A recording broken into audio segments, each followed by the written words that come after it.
Good morning. I'm meteorologist Dave Epstein. It is Wednesday, the 31st of December. Let's get to our weather wisdom for today. This little podcast here. Those of you that are listening to this, I'd be curious if you're watching anything on Instagram, YouTube, things I've put out on X, on Blue Sky, and now on TikTok as well. Any feedback's appreciated, kind of building out these channels a little bit here as we head into the new year. So today we're going to see partly sunny skies. Temperatures are going to be right around 30 degrees in the afternoon, give or take a couple of degrees.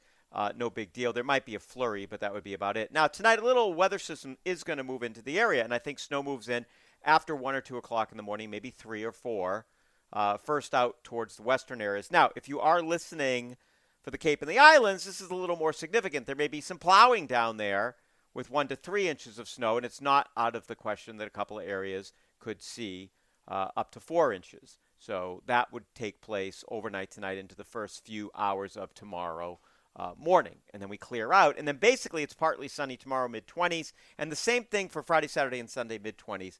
It looks rather innocuous. I don't see any big storms in sight. The pattern is a little more conducive to some snowstorms, but that doesn't mean you get them. It just means the pattern supports the fact that we could see a snowstorm as opposed to, hey, it's just too warm or the jet stream's too flat. We'll wait and see whether anything materializes here, especially the second, maybe the third week of January. Have a happy and safe New Year's Eve.